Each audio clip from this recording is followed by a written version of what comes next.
Hello सभी को नमस्ते। मेरा नाम है जितेंद्र। स्वागत है आपका मेरे इस यूट्यूब चैनल में जो ईएसआई से संबंधित है। ईएसआई से संबंधित अलग अलग विषयों पे मैं वीडियो आपकी जानकारी के लिए प्रस्तुत करते रहता हूँ। ईएसआई से संबंधित अधिक जानकारी पाते रहने के लिए जुड़ी रहिए मेरे साथ। सब्सक्राइब कीजिए, लाइक कीजिए, शेयर कीजिए मेरे इस यूट्यूब चैनल को। आज का ये वीडियो ईएसआईसी के अंतर्गत कुछ दूसरे हित लाभ दिए जाते हैं उनके बारे में है। Enhanced sickness benefit, confinement expenses और फ्यूनरल एक्सपेंसेस, ये जो हित लाभ ईएसआईसी के हैं इनके बारे में आज हम जानकारी प्राप्त करते हैं।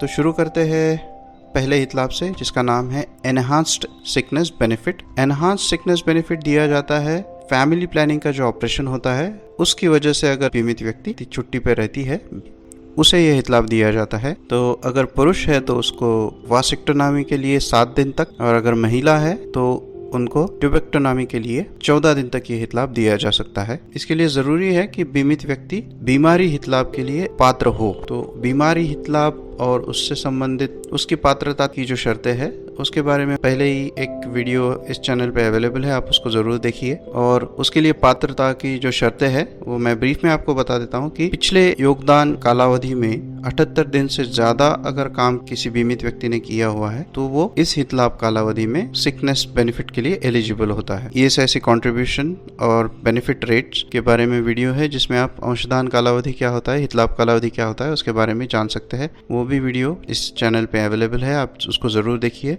ये समझने के लिए कि हित लाभ कालावधि क्या है और बेनिफिट रेट क्या है। एनहांस्ड सिकनेस बेनिफिट पाने के लिए ईएसआईसी डिस्पेंसरी से आपको सर्टिफिकेट प्राप्त करना होगा कि मैंने इस तारीख को ये ऑपरेशन करवाया है और इसके लिए मैं दावा करता हूँ। जनरली अगर ईएसआईसी के अस्पतालों से अगर ये ऑपरेशन होता है तो ईएसआईसी के अस्पताल उससे सर्टिफिकेट इशू करते हैं। अगर किसी दूसरे अस्पताल से ये ट्रीटमेंट या ये ऑपरेशन करवा के लिया है तो उस इंस्टीट्यूशन से जो सर्टिफिकेट प्राप्त होता है वो आपको ईएसआईसी डिस्पेंसरी में दिखाना है। उसके आधार पर वो डॉक्टर सर्टिफाई करके दे सकते हैं। तो ये हित लाभ पाने के लिए जरूरी है कि आप काम पे ना जाए।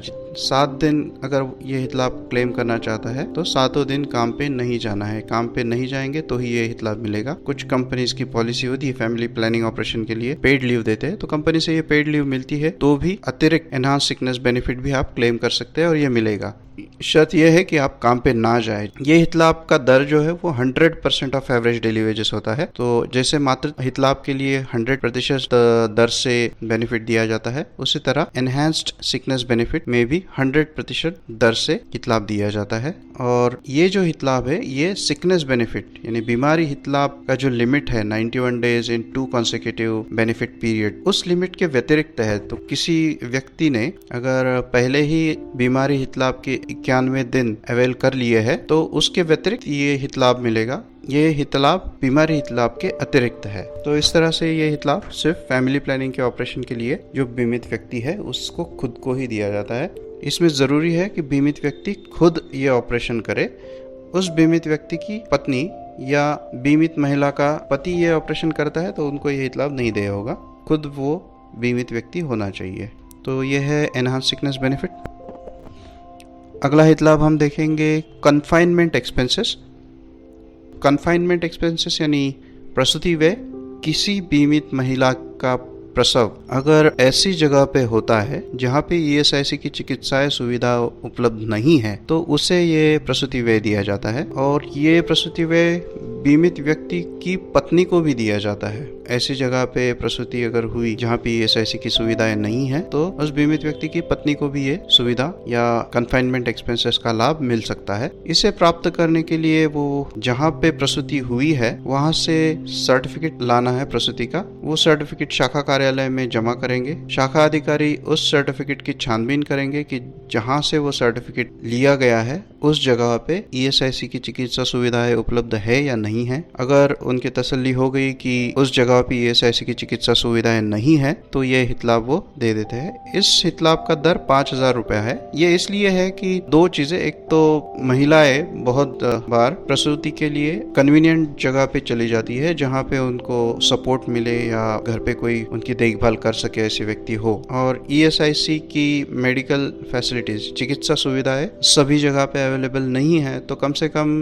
अगर ईएसआईसी से हित लाभ नहीं ले पा रहे तो कुछ हद तक उनका खर्चा कंपेंसेट करने के लिए ये हित लाभ दिया जाता है। ये लमसम अमाउंट 5,000 रुपये है। इसमें कोई बिल्स या वाउचर्स की आवश्यकता नहीं पड़ती है। ये कोई कंपेंसेशन नहीं है, लेकिन थोड़ा बहुत सपोर्ट है, फाइनेंशियल सपोर्ट, जिससे बीमित व्यक्ति को आर्थिक आधार मिल जाता है, आर्थिक सपोर्ट मिल जाता है। इसके लिए एक ही शर्त है कि वो बीमित व्यक्ति होना चाहिए।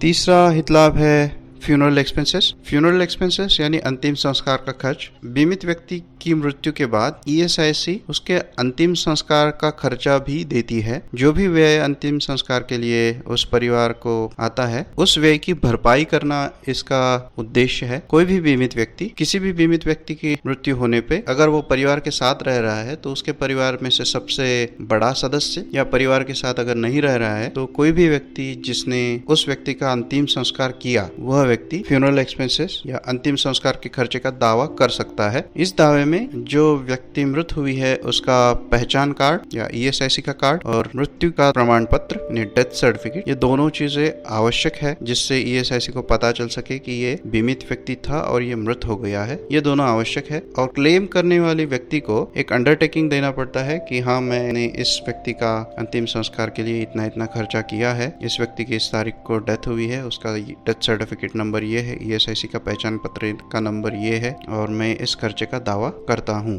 तो इस तरह से दावा सबमिट करने के बाद शाखा कार्यालय ज्यादा से ज्यादा 15,000 रुपए तक का खर्चा कंपेंसेट करती है। ये खर्चा सिर्फ और सिर्फ बैंक अकाउंट के थ्रू ही दिया जाता है और जो भी क्लेम करने वाली व्यक्ति है उसे अपना एक आइडेंटिटी प्रूफ और बैंक अकाउंट पर्टिकुलर शाखा कार्यालय में जमा करने पड़ते। शाखा कार्यालय उसका रिकॉर्ड रखती है कि ये एक्सपेंसेस किसे पे हुए हैं। ये सभी हित लाभ सिर्फ और सिर्फ बैंक अकाउंट से ही मिल सकते हैं। ईएसआईसी में कैश या किसी दूसरे मोड से हित लाभ देने की सुविधा नहीं है।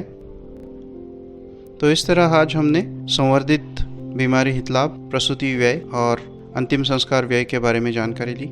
मेरा अगला वीडियो आईपी पोर्टल के बारे में है। आईपी पोर्टल में जानकारी होती है कि बीमित व्यक्ति ईएसआईसी में कब से है, उसकी अपॉइंटमेंट डेट क्या है, कंपनी ने उसके नाम पे कितना पैसा भरा है, वो ईएसआईसी के कौन कौन से हित लाभ के लिए पात्र है, उसके नॉमिनी फैमिली मेंबर्स कौन कौन है। ये सब जानकारी बीमित व्यक्ति खुद ईएसआईसी की वेबसाइट से चेक कर सकता है। इसके बारे में जानकारी है। मुझसे आगे भी जानकारी प्राप्त करते रहने के लिए जुड़े रहिए मेरे साथ, मेरे इस यूट्यूब चैनल के थ्रू। इन वीडियोज में जो भी कोई त्रुटि है या इसके बारे में आपको कोई भी जानकारी अधिक चाहिए तो मुझे कमेंट के द्वारा जरूर बताइए। मेरे कॉन्टैक्ट डिटेल्स भी यहाँ पे लिखे हुए हैं, उसके थ्रू आप मुझे कॉन्टैक्ट कर सकते हैं। मैं कोशिश करूंगा कि आपको ज्यादा से ज्यादा जानकारी मिले और हित लाभ पाने में मैं आपकी मदद कर सकूं। आपका बहुत बहुत शुक्रिया।